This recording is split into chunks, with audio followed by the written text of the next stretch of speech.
이어서 하나님에 대한 오해 챕터 두 번째 이야기를 나눠보려고 합니다. 지혜란 그럼 보통 우리가 지혜라고 생각하는 것들은 도구이거나 아니면 우리가 실용적으로 쓸만한 것들을 지혜라고 합니다. 지혜는 습득하는 거라고 생각하기 쉽고 지혜는 내가 소유할 수 있는 것이라고 생각하기 쉽습니다. 근데 우리는 그리스도인들이고 복음을 아는 사람들이기에 지혜가 무엇인지 질문을 해봐야 돼요. 지혜가 뭘까요? 성경에서 말하는 지혜란 구약에선 소피아, 존재로 의미합니다. 지혜는 습득하는 게 아니라 존재하는 것. 지혜는 내가 소유할 수 있는 것이 아니라 지혜는 지혜 자체로 역사하는 것. 그걸 의미한다라는 거죠.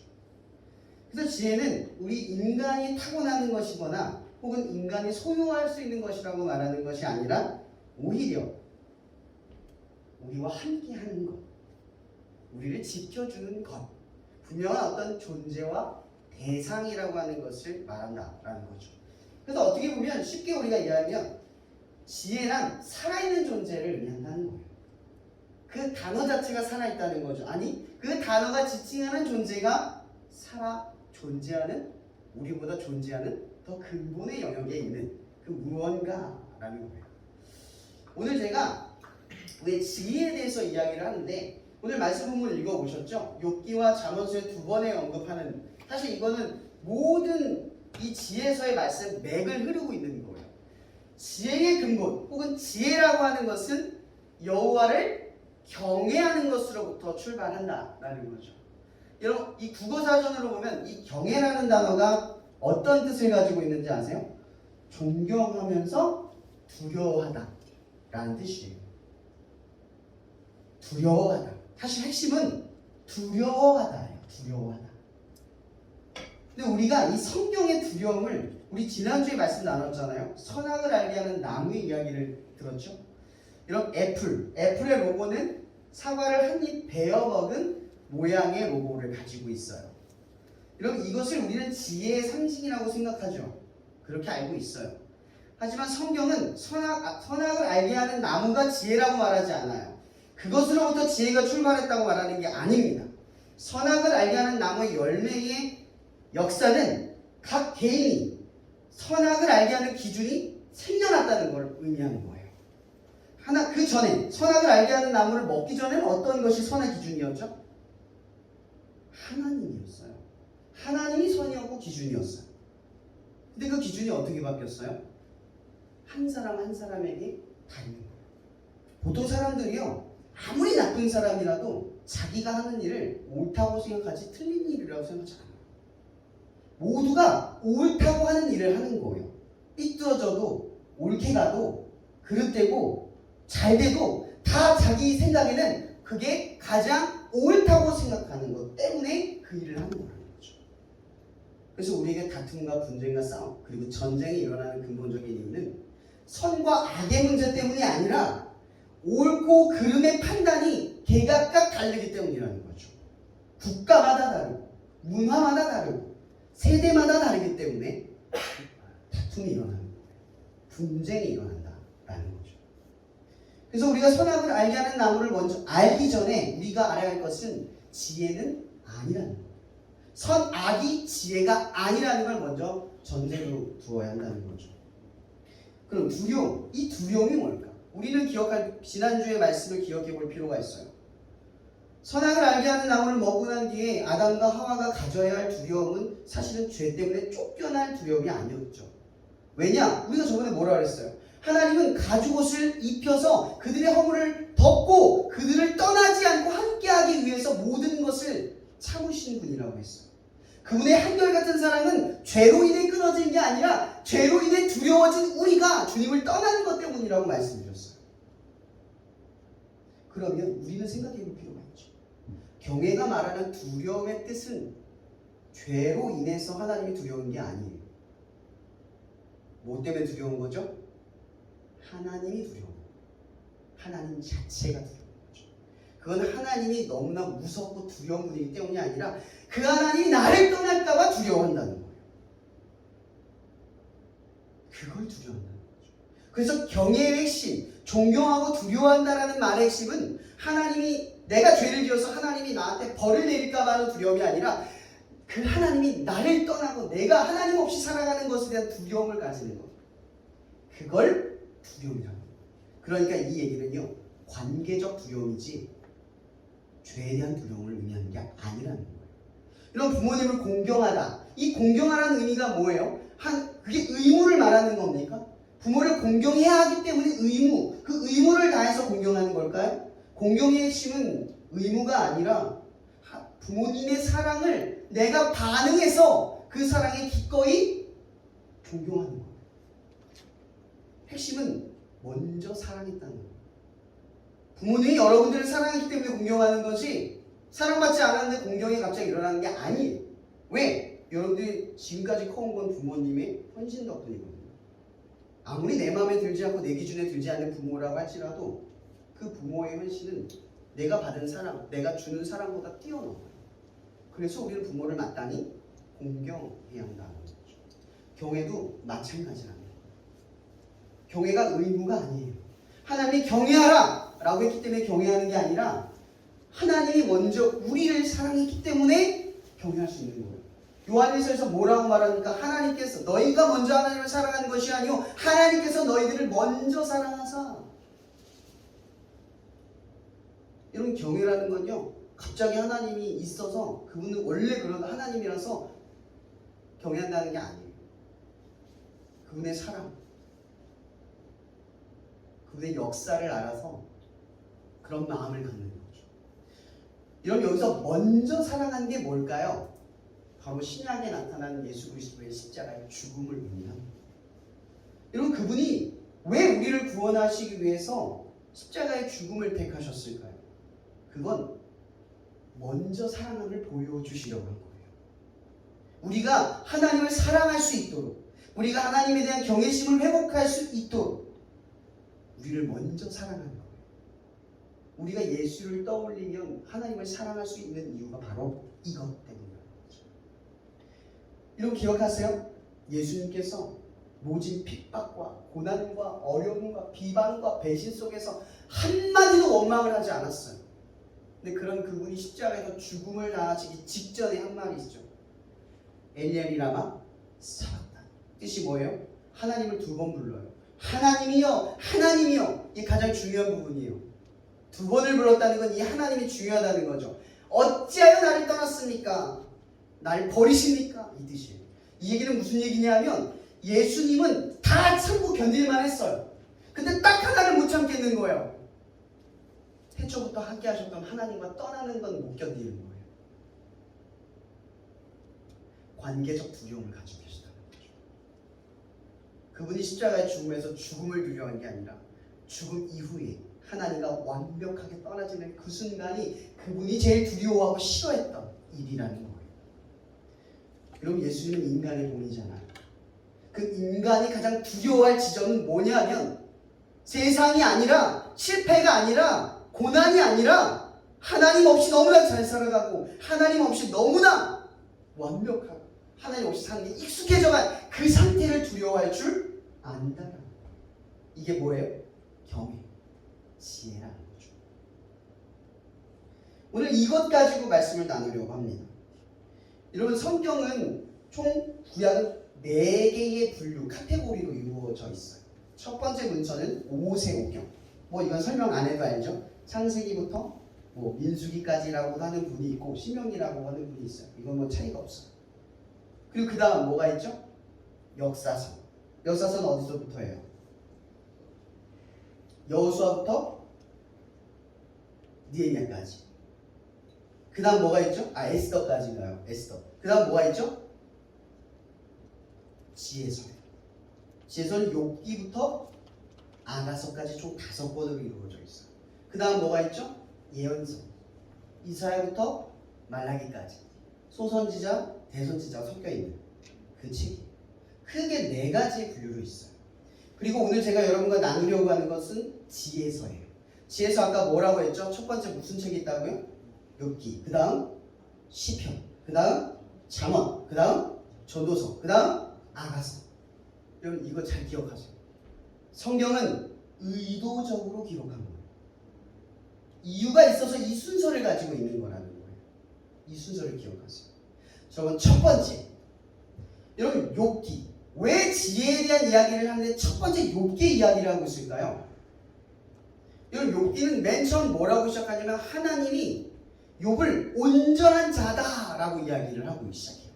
보통 우리가 생각하기에 온전하고 완벽한 하나님의 뜻대로 살아가는 사람들에게 일어나지 않을 일이 욥에게 일어납니다.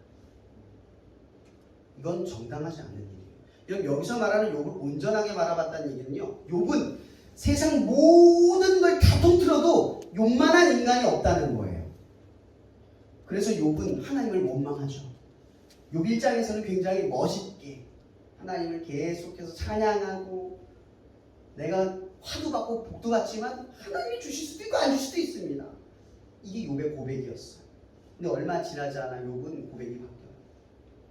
차라리 생일이 없었더라, 차라리 태어나지 않았더라, 내가 흑암 중에 있다가 그냥 사라졌더라면. 왜 그가 그렇게 고백했죠? 온몸에 나병이 생기고, 사람들은 자기가 죄 때문에 저렇게 됐다고 말하고 있고, 아들과 자식들은 다 죽었고, 재산은 다 잃어버렸고, 사랑하는 자기 아내마저도 자기를 무시하는 상황이기 때문이고. 근데 욥은 온전한 자였다는 거죠. 핵심은 그거예요. 온전한 자가 그런 원망을 뱉어요. 그럼 그거 아세요? 욥기를 자세히 읽어보면요, 욥의 세 친구의 말과 욥의 말이 달라요. 어떻게 다르냐면, 욥의 세 친구 엘리바스, 빌닷, 소발, 이 사람들이 말했던 말은 가만히 보면 다 맞아요. 신기하게 다 맞아요. 근데 뭐가 빠졌는 줄 아세요? 거기는 하나님의 인자와 긍휼, 인격적인 하나님을 묘사하는 지점이 하나도 없어요. 다 옳은데 하나님이 없어요. 근데 욥은 신기하게도요, 하나님을 원망하고 자기의 상을 비관하고 다 하는데 하나님이 있어요. 참 신기하죠. 왜 하나님이 욥을 의롭게 바라보고 그 세 친구를 의롭게 보지 못했던 지점이 있었는지를 분명하게 가르는 대화예요. 욥은 그렇게 하나님 앞에 원망을 하는 거죠. 사실 어떻게 보면요, 욥은 정당한 거예요. 온전했잖아요. 하나님을 위해서 완벽하게 살았잖아요. 그 정도는 하나님 앞에 할 수 있는 거예요. 욥이 보기에. 우리가 보기에는 아니라 욥이 보기에. 근데 아세요? 그 욥의 입을 다물게 만드는 사건은 그 완전하고 그 완벽한 그 욥의 삶, 누가 봐도 인정받을 만한 그 삶을 입 다물게 만든 사건은 바로 하나님께서 폭풍 중에 임한 사건이에요. 그 하나님이 이 욥에게 나타나셔서 이렇게 말합니다. 네가 세상을 지을 때 있었냐? 세상이 어떻게 운행하고 움직이는지 조금이라도 네가 이해하느냐? 그 이야기를 다 듣고 욥이 어떻게 말하죠? 주님, 저는 비천합니다. 다만 입을 가릴 뿐입니다. 그 이후로 욥에 대한 이야기가 한마디도 기록되지 않아요. 여러분, 욥에서 말하고 있는 지혜가 뭔 줄 아세요? 세상에 아무리 온전하고 정직하게 살아서 내가 부당하게 느끼는 고난과 어려움이 찾아와도 하나님은 하나님이라는 거예요. 여러분, 이게 대단한 지혜예요. 왜냐하면 욥이 고난이 찾아오고 한 개인에게 어려움이 찾아오면 우리는 하나님에 대해서 하나님이 아니다 라고 생각하기 쉬워요. 티끌도 안 되고 벌레 같은 인생이 감히 이 세상도 이해하지 못하는 우리가 하나님이 없다라고 정의할 수 있다는 거죠. 욥에서 말하고 싶은 지혜는 뭘까요? 하나님은 한 개인에게 찾아온 고난과 어려움이 하나님을 하나님이게 되지 않게 만드는 게 아니다. 네가 믿지 않아도 하나님이고 네가 믿어도 하나님입니다. 하나님은 네 믿음과 상관없이 하나님이라는 거예요. 여러분, 이 사실에 아멘하십니까? 이게 첫 번째 지혜예요. 욥에서 말하는 첫 번째. 그래서 사실은요, 이 지혜를 받아들이기 가장 어려운 부분이 사실 욥이죠. 그럼 하나님 잘 믿었는데 욥처럼 되고 싶은 사람이 여기 있으세요? 그럴지라도 믿으래요. 그런 상황을 납득하고 받아들일 사람이 여기 지금 어디 있습니까? 그런 상황을 겪어보지도 않아요. 그래서 어쩌면 이 지혜의 첫 문서 욥기는 우리가 받아들이기도 이해하기도 어려운 제일 첫 번째 책이라는 거죠. 근데 그게 지혜의 첫 번째. 하나님은 하나님. 우리와 상관없이, 내 믿음과 상관없이, 내 의로움과 상관없이 하나님은 하나님. 그리고 두 번째 책이죠. 두 번째 책은 뭐죠? 시편. 여러분 시편을 읽다 보면요, 한 3절도 안 되는 책도 내용이 있고 어떤 거는 막 119절, 막 127절 많은 게 있어요. 여러분 시편의 내용이 길고 짧은 건 중요하지 않아요. 여러분 한번 생각해 봅시다. 시편의 기록은 시편의 기자, 그러니까 기도한 사람들의 기도를 정리하는 거죠. 거기에 기도자의 마음의 깊이, 통회함, 시간, 얼마나 울고 얼마나 아파했는지가 나와 있어요? 시편에? 안 나와요. 그 기간과 깊이가 안 나온다고요. 시편의 내용이 짧고 긴 걸 가지고 그 기도자가 얼마나 깊이 있게 기도했고 얼마나 오래 눈물을 흘렸는지 안 나온다고요. 제가 말하고 싶은 건요, 시편의 그 기록들은 길고 짧은 건 중요하지 않다는 거예요. 그 모든 게 깊이 있고 그 모든 게 역사라는 거죠. 제가 여러분들에게 말하고 싶은 건 시편에 4개의 변화가 있어요. 기도문을 읽다 보면. 첫 번째, 항상 기도자가 하는 말이 뭐냐면 영광의 하나님, 전능하신 하나님. 첫 번째는 하나님에 대한 기자의 고백이 나와요. 그리고 두 번째 뭐죠? 이런 다윗은 대부분의 인생을 쫓겨다니는 상황 속에서 이 시편을 기록했거든요. 그러다 보니까 다윗의 기도에 많은 부분에 굉장히 무서운 말이 나와요. 저 원수를 진멸하시고 죽여주시고 이 땅에서 멸절하여 주시고 없애주시옵소서. 이게 다윗이 이렇게 기도를 해요. 제가 말하고 싶은 건요, 두 번째는 솔직한 마음. 여러분 하나님 앞에 위선 피지 마세요. 제가 정말 미운데 한 죄 용서하게 할래요. 거짓말 하지 마세요. 하나님 그만 말아요. 기도의 두 번째, 시편의 기록의 두 번째는요, 솔직한 마음을 담아야 돼요. 세 번째, 역사. 여러분 기도문을 가만히 보세요. 시편 기도 읽다 보면 맨 마지막에 어떻게 끝나는 줄 아세요? 하나님 감사합니다. 하나님 영광 받아 주시옵소서. 하나님 전능하신 분입니다. 이렇게 끝나요. 갑자기 원망하고 죽여달라고 말하고 벌받게 해달라고 말하고 내 원수가 망하게 해달라고 기도하다가 마지막에 하나님 감사합니다 끝나요. 여러분 이 이야기를 생각해 보세요. 이 정도면은 좋을 줄이에요. 근데 생각해 보죠. 기도가 깊이 오래 했던 거라면, 그 기도자의 내용이 상상을 해본다면 분명 우리가 알아야 될 건 이 기도자에겐 하나님의 역사가 있었다는 거예요. 조울증 있듯이 변화된 게 아니라 갑자기 태세 전환한 감정의 변화를 일으킨 게 아니라 기도를 하고 있는데, 원망을 쏟아내고 있는데, 솔직한 감정을 쏟아내는 상황에 하나님이 커넥팅했다는 거죠. 그래서 세 번째는요, 하나님과의 인격적 만남이 있다는 거예요. 그리고 네 번째는 뭐가 있죠? 아까 말했죠. 감사와 영광을 드리는. 그러면 우리는 생각해야 됩니다. 기도는 신앙적 행위가 아니라 실존하는 하나님의 역사를 경험하는 장소이자 유일한 통로랍니다. 이런 기도를 의무로 하는 게 아닙니다. 기도 안 한다고 죄책감 느끼십니까? 아니요. 기도는 죄책감을 느끼는 게 아닙니다. 하나님의 살아계심을 경험하지 못하는 기회를 잃어버리는 것뿐이에요. 그래서 두 번째 시편에서 말하고자 하는 게 뭘까요? 살아계시고 역사하시는 하나님을 아는 방법은 기도 안에 있다는 거예요. 그게 두 번째 지혜입니다. 하나님을 알고 싶다면 하나님을 경험하는 기도를 시작하세요. 그리고 세 번째 지혜, 잠언입니다. 이런 잠언은 되게 지루하지만 읽기 쉬워요. 단순하거든요. 한자 영어에 이런 말이 있죠. 인간고 사필귀죠. 이게 무슨 뜻이죠? A와 B, 그 다음 C. 순서는 아주 간단하게 나열이 돼요. 하나님의 말씀을 잘 지키면 복을 받는다. 맞죠? 하나님의 뜻대로 행하면 하나님 원하는 걸 주신다. 이게 잠언서의 특징이에요. 근데 우리 생각해 보시죠. 생각할 필요가 있어요. 그럼 잠언의 이야기가 반드시입니까? 그럴 때도 있는데 그러지 않을 때가 있다는 거죠. 근데 우리가 알아야 될 것이 있어요. 잠언의 이야기는 분명히 말하건대 하나님의 의도예요. 하나님은 세상을 그렇게 지었어요. 말씀대로 하면 복을 받고 하나님의 뜻대로 살면 형통하게 하시려고 만들었어요. 잠언은 하나님의 섭리 안에선 사실이에요. 그러나 어그러지고 어긋난 세상에선 진실이 아니게 된 거예요.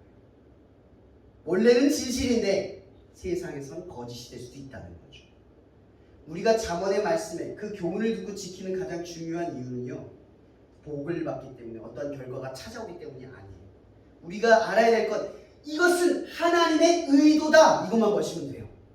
말씀을 지키면 복을 주려는 것이 하나님의 의도다는 것만 알면 돼요. 복이 없어도요, 그건 하나님의 의도예요. 복이 없는 건 세상에 어긋난 거지 하나님이 그렇게 한 게 아니에요. 그러나 중요한 건 모든 사람들이 잠언의 교훈을 지키면 세상은 하나님의 나라가 된다는 거예요. 모두가 하나님의 의도 속에 살아가면 그것은 이 잠언의 이 사실이 그럴 때도 있고 아닐 때가 아니라 반드시 그럴 때가 온다는 거죠. 적어도 교회 공동체는 이것이 사실이어야 해요. 교회 안에서는 말씀대로 살아가서 복을 받는 게 진실이어야만 해요. 그렇게 하신다는 거죠. 그래서 잠언에서 가장 중요한 교훈은 뭐다? 하나님의 의도다. 이렇게 복을 주시려는 게 하나님의 의도다.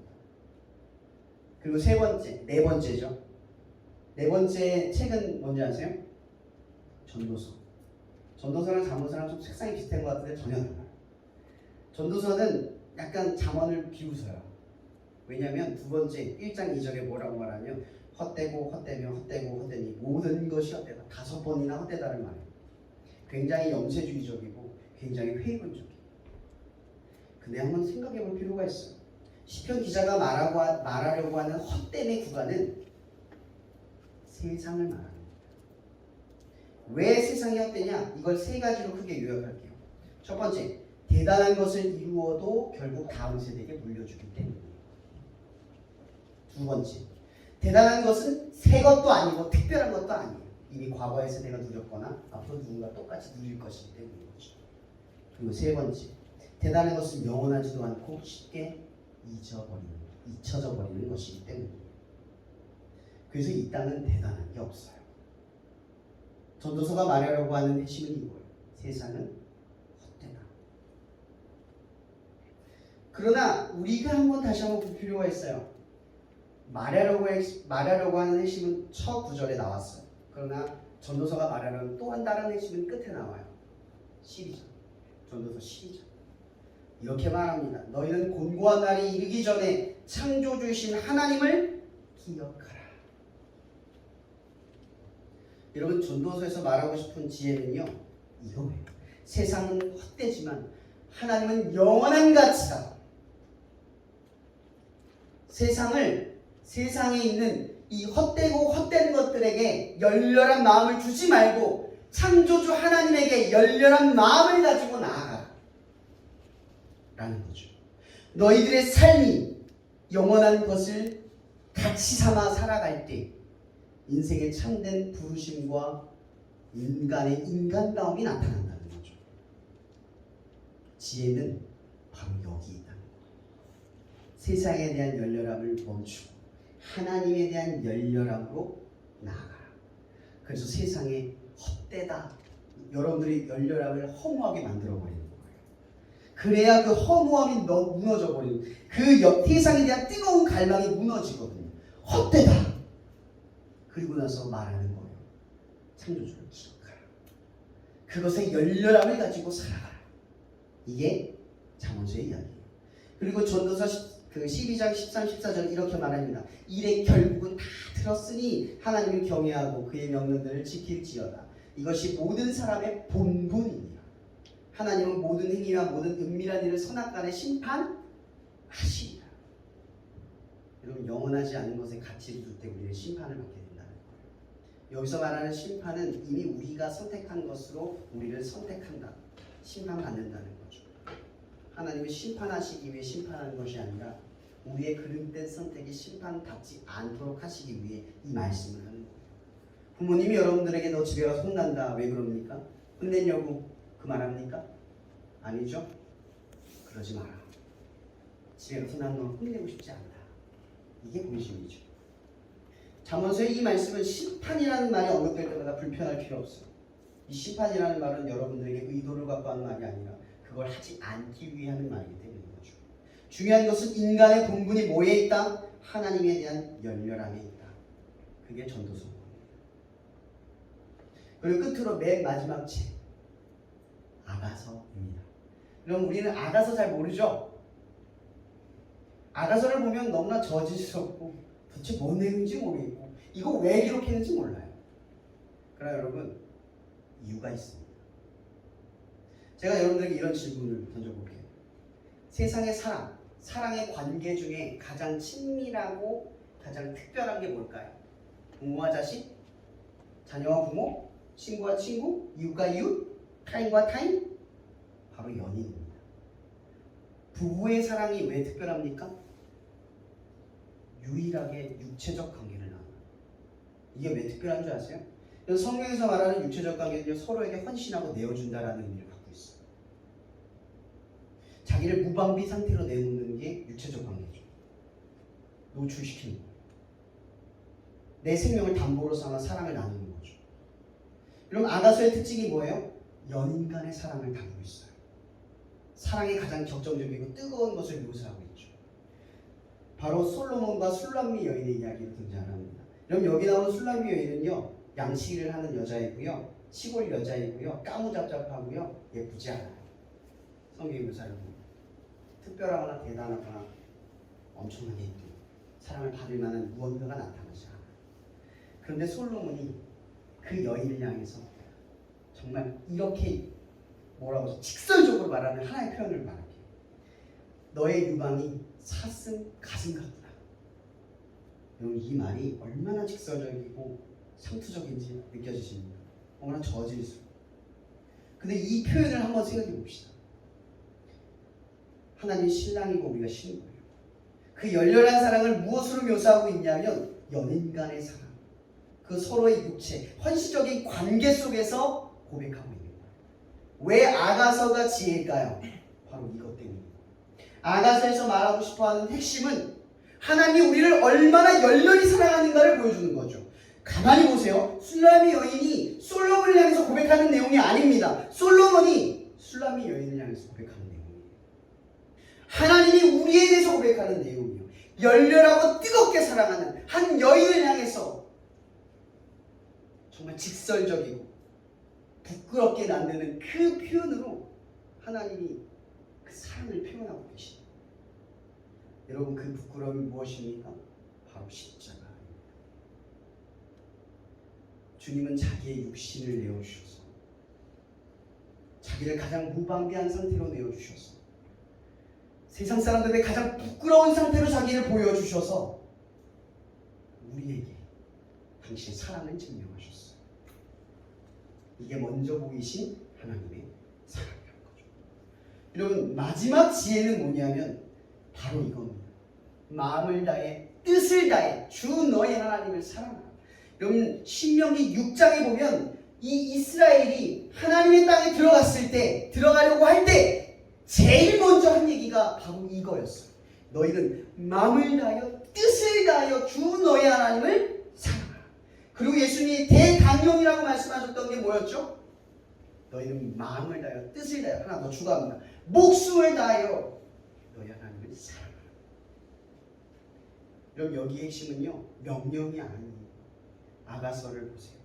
하나님의 열렬한 사랑이 여러분을 향하고 있는데 우리가 하나님을 사랑하지 못할 이유가 없다는 거죠. 십자가는 하나님의 열렬한 사랑의 표현이자 결정이라는 거예요. 여러분 아가서는 그래서 지혜죠. 하나님의 열렬한 사랑, 연을 향한 특별한 사랑, 자기의 무방비한 가장 연약한 부분을 드러내서 사랑하는 표현이기 때문이라는 거죠. 거기엔 부끄러움도 없어요. 거기엔 수치심이 없어요. 오직 내가 사랑하는 대상이 나의 사랑을 알길 바라는 하나님의 진심만이 가득하다는 거죠. 그래서 우리는 아가서의 지혜를 보면서 뭐를 알아야 하느냐? 바로 이겁니다. 하나님은 우리를 개의치 않고 사랑하신다. 또 하나, 하나님은 이처럼 우리를 열렬하게 사랑하신다. 또한 하나님은 우리를 조금도 부끄러워하지 않으신다. 이것이 마지막 아가서의 지혜입니다.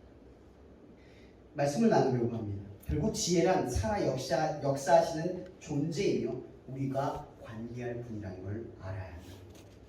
지혜는 바로 예수 그리스도입니다. 말씀이신 그분입니다. 여러분 지혜와 동행하는 겁니다.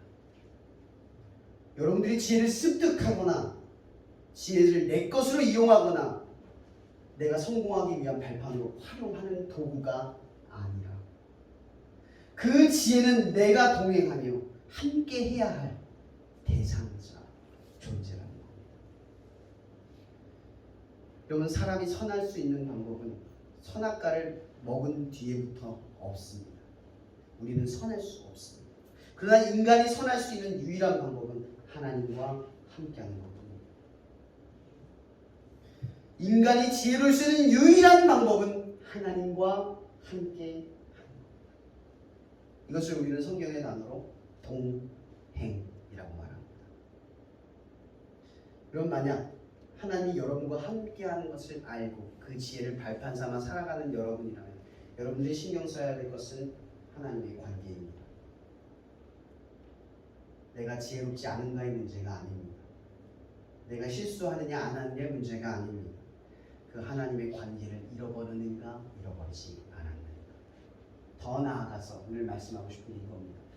여호와를 경외하는가, 그분을 향한 두려움이 있는가, 그분 없이 살아가는 것에 대한 두려움이 있는가, 그분 없이 너무나 잘 되는 삶에 익숙해져가는 그 두려움이 있는가. 그것이 지혜의 근본입니다. 그리고 또 하나, 악에서 떠나, 그것이 명철입니다. 여기서 명철이라는 것은 분별입니다. 무엇이 선하고 무엇이 그른지를 선택하는 기준이 정확하다는 거죠. 그것은 바로 하나님에 대한 두려움 속에서만 나타나는 지혜입니다. 여러분, 지혜를 사모하십시오. 그리고 명철함이 여러분의 삶을 어긋난 길이 아니라 하나님이 곧잘 정하신 길로 나아갈 수 있기를 소망합니다. 이제 여러분들은 오늘 이 말씀을 들었습니다. 두 번째 오해, 지혜는 도구가 아니라 실존하는 역사입니다. 그 지혜는 살아계신 하나님입니다. 세상을 창조하신 하나님, 우리가 이해할 수 없는 그 세상, 그리고 세상의 섭리, 도무지 형용할 수 없고 파악할 수 없는 세상의 이치, 그것이 지혜입니다. 그래서 우리는 지혜를 파악할 수 없고 지혜를 다 이해할 수 없으며 지혜를 습득할 수도 없습니다. 다만 지혜 앞에 겸손히 의지하고 바라고 소망하는 여러분이 되기를 바랍니다. 그리고 지혜를 누리기 위해 그분과의 관계에 대한 두려움을 진정한 지혜로 삼는 여러분이 되기를 주님의 이름으로 축복하며 오늘 말씀하시겠습니다. 기도하겠습니다.